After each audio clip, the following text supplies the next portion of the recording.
મારું નામ વિજયભાઈ મનસુખભાઈ બોરડ. હું હાલ તાલુકા પંચાયત સભ્ય છું. આ રોડનો અને બ્રિજનો અને અમારા માલેસણ ગામમાં અનેકવાર રજૂઆત કરેલી છે કે અનેકવાર આ સ્પીડ બ્રેકર નાખવાના, સ્પીડ બ્રેકર હજી નાખ્યા નથી. આની પહેલા આજથી 3 મહિના પહેલા અમારા ગામમાં 6 વ્યક્તિના મૃત્યુ થયેલા હતા. તે દિવસે પણ અમે અનેકવાર રજૂઆત કરેલા. અમારા ગામના પાદરમાં સ્કૂલ પણ આવી છે. સ્કૂલના અમે અનેકવાર નાના નાના બાળકોના અકસ્માત થાય છે તે પણ અમે કીધેલું છે. અમારા બ્રિજની અંદર લાઇટો પણ નથી. અમારા બ્રિજની અંદર અવારનવાર ખાડા પડે. પંચાયતના પૈસાથી અનેકવાર મોરમ નાખેલી છે તો પણ ખાડા પડે છે. તો અહીંયા ચોકડાથી સાતનમાંથી ચોકડી લગીને અતિ બિસ્માર રસ્તો ખરાબ છે.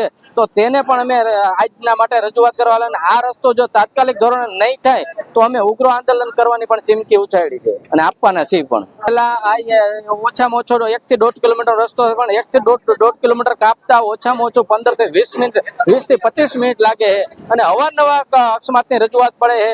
અને નાના નાના બાળકોની સ્કૂલ વાનું, નાના નાના બાળકોની રિક્ષાઓ સ્કૂલે જતી હોય એ પણ અનેક વાર ખાડામાં ઘૂસી જાય છે તો બાળકોને ઉતારીને પણ ધક્કા મરાવે છે.